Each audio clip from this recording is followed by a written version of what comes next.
Hello everyone, welcome to Netra is. বিগত এক সপ্তাহ বা দু সপ্তাহে আমি তোমাদের থেকে প্রচুর এসএমএস পেয়েছি যে স্যার আইএসদেরকে জয়েন্ট সেক্রেটারি বা সেক্রেটারি পোস্টে আর নেওয়া হচ্ছে না, তাহলে এখানে আমরা কি করতে পারি। গভর্নমেন্ট চেষ্টা করছে সেন্ট্রাল সেক্রেটারিয়েট থেকে আইএস হেজিমনিকে সম্পূর্ণভাবে শেষ করতে। এখানে তাহলে আমরা যারা ইউপিএসসি সিএসসি অ্যাসপিরেন্ট, আমরা তাহলে ভবিষ্যৎকে কিভাবে দেখব? এই ধরনের বিভিন্ন প্রশ্ন যে আছে সেগুলো তোমরা আমায় করেছো। আজকের এই সেশনে আমি সেই সমস্ত কিছু ডিকোড করবার চেষ্টা করব। মূলত এই নিউজটা এসেছে কেন, তার অনেকগুলো কারণ আছে, টু বি প্রিসাইজ। এর একটা বড় কারণ তুমি বলতে পারো 2018-19 যে সময়টা আছে, সেই সময়েই দ্য প্রিন্ট, নিউজ লন্ড্রি এবং অন্যান্য বহু এরকম নিউজ মিডিয়া যে আউটলেট আছে তারা নিজেদের আর্টিকেল পাবলিশ করে যে আইএসদের সংখ্যা সেন্ট্রাল সেক্রেটারিয়েটে কমে আসছে, যেটা সম্পর্কে বহু অ্যাকাডেমিশিয়ান, বহু ব্যক্তিরা বিভিন্ন ইন্টারভিউ কথা বলেছে। বাট রিসেন্টলি এটা খুব বেশি রকমভাবে চর্চায় আসে, কেননা 15th বা 16th অফ অক্টোবর দ্য প্রিন্টের তরফ থেকে একটা আর্টিকেল আসে, যেখানে তারা বলে যে সেন্ট্রাল সেক্রেটারিয়েট সার্ভিস, যেখানে একটা সময়ে যতজন জয়েন্ট সেক্রেটারি আছে তার 81% পর্যন্ত আইএস থাকতো, সেখানে বর্তমানে সেটা মাত্র 33.9%, অর্থাৎ 1/3 মাত্র আইএএস অফিসাররা, বাকি সকলগুলো অন্য সার্ভিস থেকে। এবং এটা বিগত আমি যদি বলি 8 বছরে কন্টিনিউয়াস ডিক্লাইনে আছে। এই যে ইস্যু, এটা কিন্তু কনসার্নিং ইস্যু, বাট ততটা কনসার্নিং নয় যতটা এটাকে পোর্ট্রে করা হচ্ছে। আমরা যদি 2019-এরও আর্টিকেলগুলোকে দেখে থাকি, সেখানেও আমরা লক্ষ্য করব এটাকে যথেষ্ট বাড়িয়ে চাড়িয়ে দেখানো হয়েছে এবং তার পেছনে অনেকগুলো কারণ আছে, আমি কিছুক্ষণ পর সেটাতে আসছি। বাট এই যে সেন্ট্রাল সেক্রেটারিয়েট সার্ভিস, এটা কি? তোমরা জানো যে প্রত্যেকটা যে সরকার আছে, সেই সরকারের প্রশাসনিক কাজ করবার জন্য তাদের অফিস থাকে। সেই যে অফিস আছে যেখান থেকে সচিবরা কাজ করে থাকে, সচিবালয় বলা হয় যেটাকে, সেখানে বিভিন্ন ধরনের বলতে পারো সচিবরা কিংবা অন্যান্য ব্যক্তিরা কাজ করে থাকে।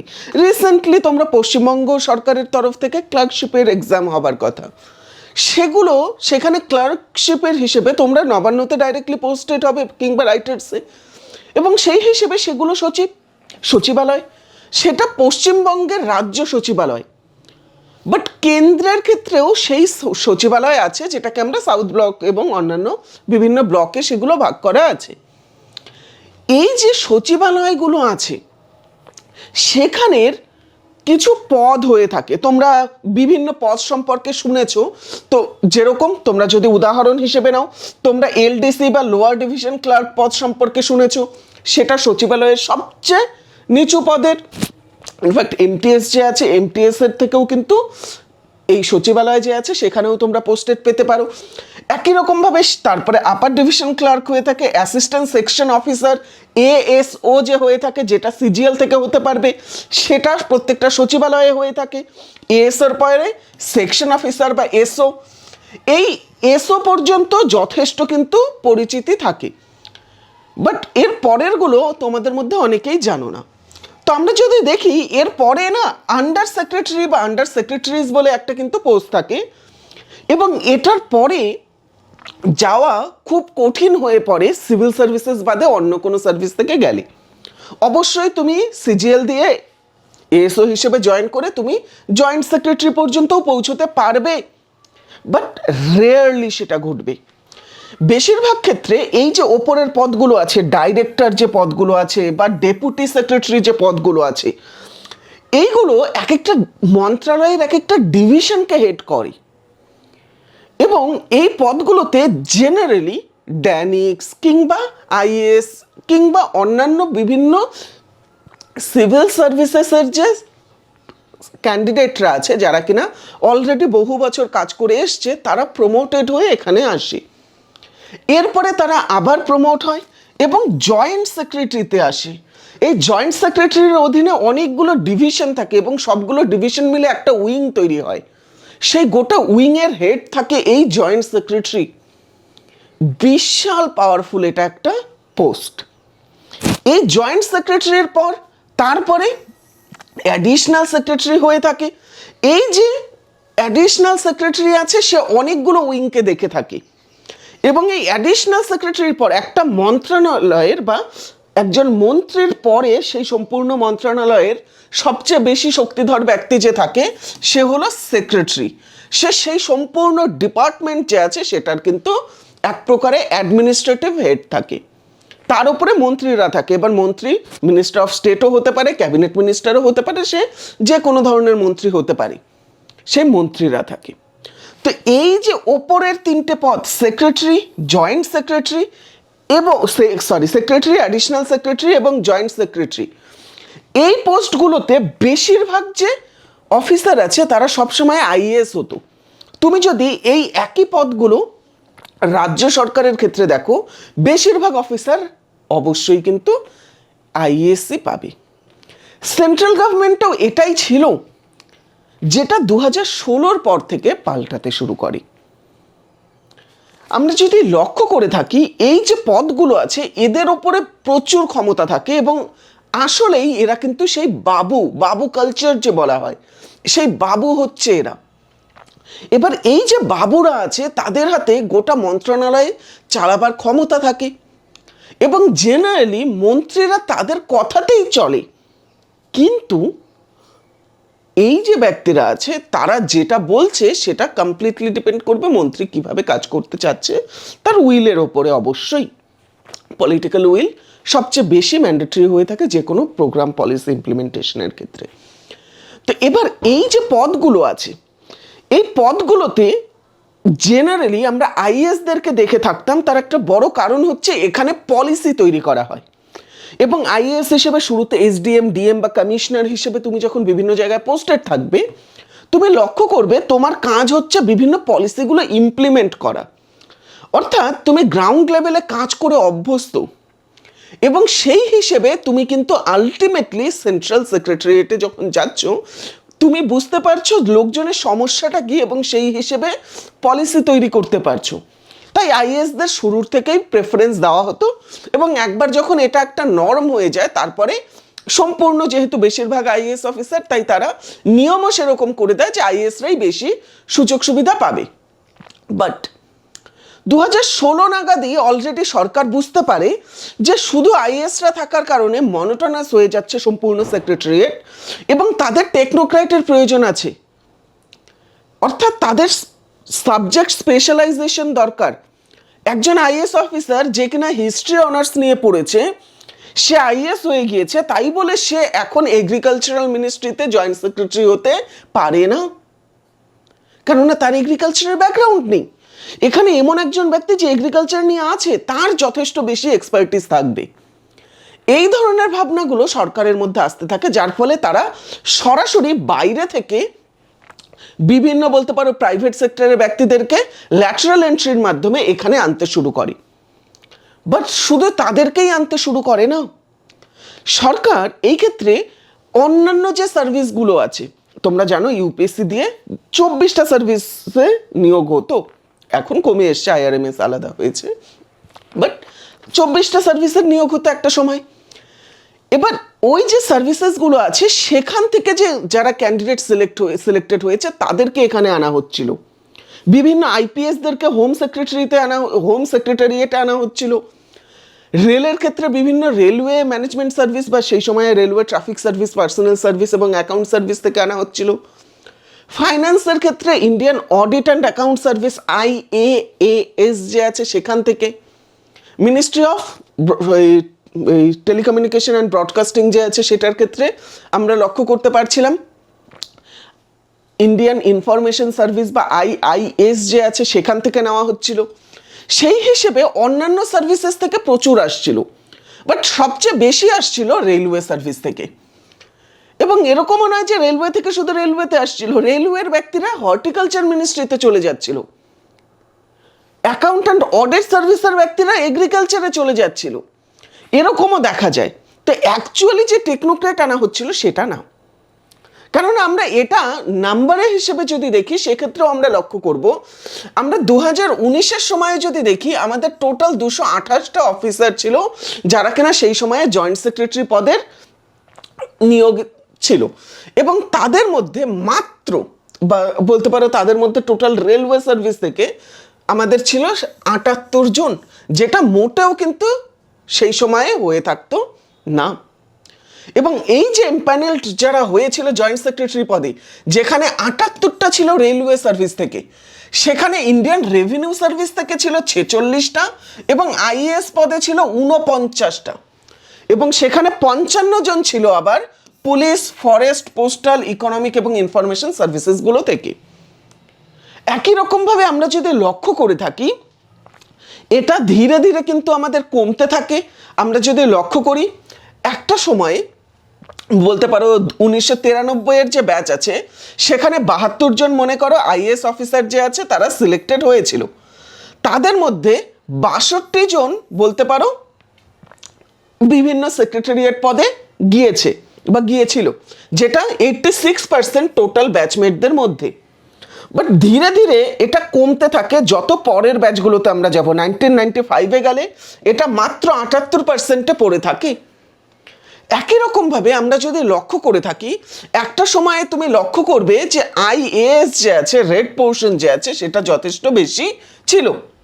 বাট পরবর্তীতে 2017-এর পর থেকে আমরা যদি লক্ষ্য করে থাকি, আমাদের এই যে রেলওয়ে সার্ভিস আছে সেটা যথেষ্ট কিন্তু বাড়তে থাকে, এবং রেলওয়ে সার্ভিসের স্ট্রেংথ আইএএসদের থেকে কিন্তু বেশি বাড়তে শুরু করে সেক্রেটারি এমপ্যানেলমেন্ট যে আছে সেগুলোর ক্ষেত্রে। এই যে বিষয়টা আছে, এটা যদি আমরা সেই 1995-এর পর থেকে যদি আমরা পরবর্তী বছরগুলোতেও লক্ষ্য করি, আমরা দেখব এই সাকসেস রেট যেটা একসময় 80 ছিল সেটা অলরেডি কিন্তু 2000 সালের ব্যাচ আস্তে আস্তে 50%-এ নেমে গিয়েছে, যেটা 2005 সালের ব্যাচ হিসেবে 32.9%-এ নেমে এসছে। অর্থাৎ একটা ব্যাচ থেকে যদি 10 জন সিলেক্ট হয়ে থাকে, তাদের মধ্যে হয়তো 3 জনই সেন্ট্রাল সেক্রেটারিয়েটে সেক্রেটারি হিসেবে যাবে। এই যে ঘটনা, এটা একটা কনসার্নিং হিসেবে বিভিন্ন জায়গায় কিন্তু বলা হচ্ছে। এই যে ঘটনা, এটা কনসার্নিং আরও একটা কারণে। তার একটা বড় কারণ হলো, আমরা যদি লক্ষ্য করে থাকি 2012 সাল নাগাদ আমাদের 10 জন সেক্রেটারির মধ্যে 9 জন সেক্রেটারি ছিল আইএএস। বাট আমরা যদি এটাই লক্ষ্য করে থাকি 2021 সালে, তাহলে 163 জন আমাদের অন্যান্য সার্ভিস থেকে থাকছে এবং মাত্র 71 জন আইএএস অফিসার থাকছে। অর্থাৎ যেটা একসময় 10 জনে 9 জন ছিল, সেখানে আমরা দেখতে পাচ্ছি 10 জনে 3 জনে নেমে এসছে অলমোস্ট। তো যথেষ্ট এটা ডিক্লাইন করেছে, যেটা আমরা অলরেডি পার্সেন্টেজ হিসেবেও দেখছি। এবং এটা নিয়ে প্রথম কিন্তু দ্য প্রিন্ট যে আছে তারা ভিডিওটা করে, এবং যেটা যথেষ্ট বেশি প্রসিদ্ধ হয়। এবং তারা আরও একটা ভিডিও করে যে মূলত কোন কোন সার্ভিসগুলো এখানে বেশি সিলেক্টেড হচ্ছে, তোমরা চাইলে সেটাও দেখতে পারো। বাট এই যে ডিপ আসছে, এই ডিপে আমাদের মূলত বলতে পারো 1-2টো বিষয় মাথায় রাখবার মতো। আদৌ যেই আইএএস অফিসারদেরকে এখানে নিয়োগ করা হচ্ছে তারা সেখানে যেতে চাচ্ছে কিনা, বা আদৌ যে আইএএস অফিসার যারা সিলেক্টেড হয়েছে তারা সেন্টারে যেতে চাচ্ছে কিনা। কেননা আমরা যদি লক্ষ্য করি, জাস্ট কদিন আগেই আমাদের আরও 29 জন জয়েন্ট সেক্রেটারি পদে কিন্তু নিয়োগ করা হয়েছে। এবং আমরা যদি লক্ষ্য করে থাকি, এই যে 29 জন জয়েন্ট সেক্রেটারিতে নিয়োগ করা হয়েছে, তাদের যদি প্রোফাইল তুমি দেখে থাকো, তারা রেয়ারলি আইএএস অফিসার। তুমি যদি লক্ষ্য করে থাকো, বেশিরভাগ যারা ব্যক্তি আছে তারা অন্যান্য বিভিন্ন বোর্ড কিংবা পিএসইউ থেকে। অর্থাৎ সরকার ডাইভার্সিফিকেশন চাচ্ছে, যে তাদের সেক্রেটারিয়েটে যাতে সকল ধরনের ব্যক্তিরা থাকে, যার ফলে সকল ধরনের ব্রেইন যাতে তারা পায়। বাট প্রশ্ন হচ্ছে, এটা কেন? কারণ কি এই ধরনের শিফটের? প্রথম 2020-তে অলরেডি নরেন্দ্র মোদী পার্লামেন্টে দাঁড়িয়ে বলেছে এই বাবু কালচার যথেষ্ট কনসার্নিং ভারতের জন্য। রকেট ওড়াবে সেটাও বাবুরা ওড়াবে, এবং কৃষিকাজ যখন করবে সেই মিনিস্ট্রিও বাবুরাই হেড করবে। কেন? এত বড় শক্তি কি করে হয়ে গেল তারা?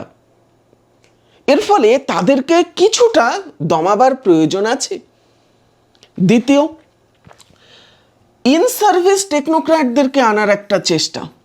দেখো, আমরা বাইরে থেকে কেন একজন, বলতে পারো তুমি, ইকোনমিস্টকে বা রেভিনিউ এক্সপার্টকে আনবো, যখন আমাদের কাছে অলরেডি অডিটিং সার্ভিস যে আছে সেখানে সিভিল সার্ভেন্ট থাকছে, রেভিনিউ সার্ভিসের সিভিল সার্ভেন্ট থাকছে।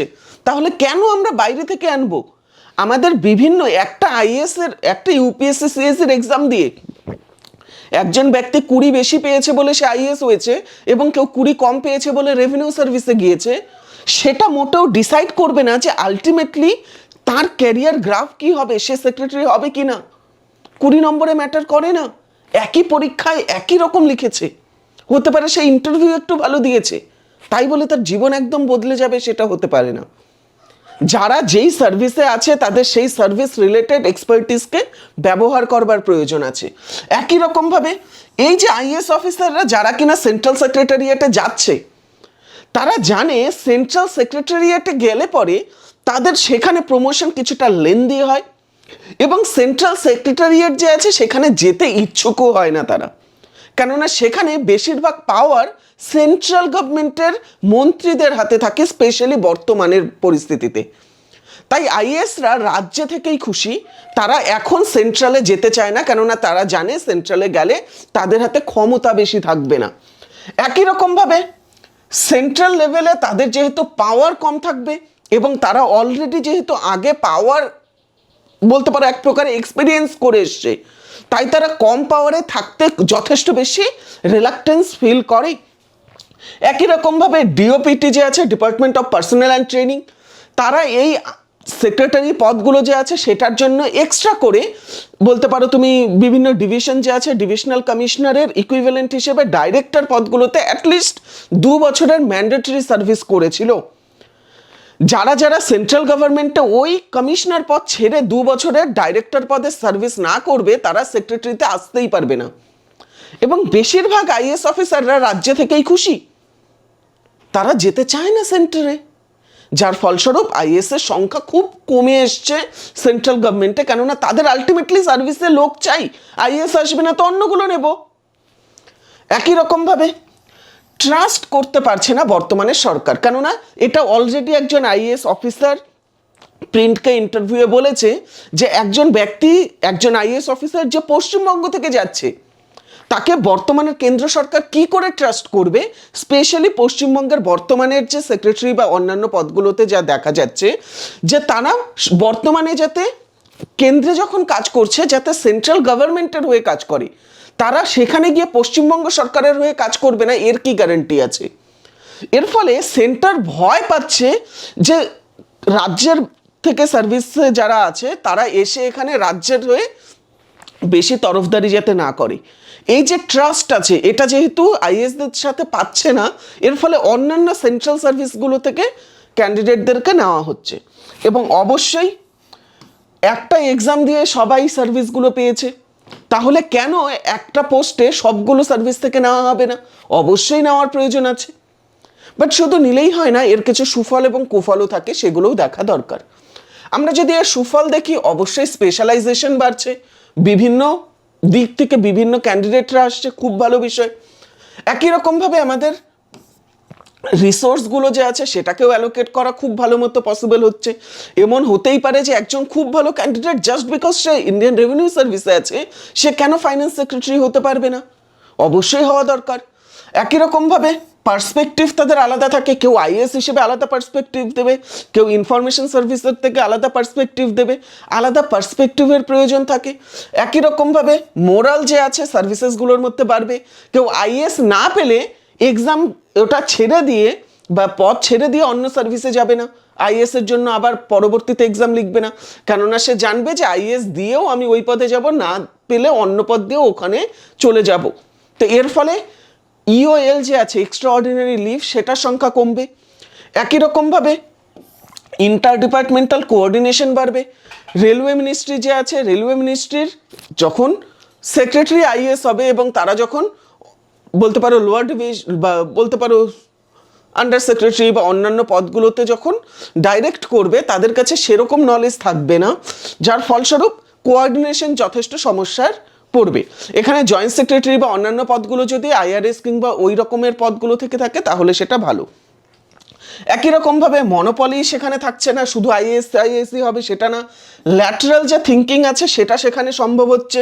এর সাথে অপারেশনাল এফিসিয়েন্সি, যে রেলে ছিল সে জানে রেল কি করে কাজ করে, আইএস এর পক্ষে সেটা ততটা ভালো মতো সম্ভব না যতটা রেলওয়ে সার্ভিসের পক্ষে।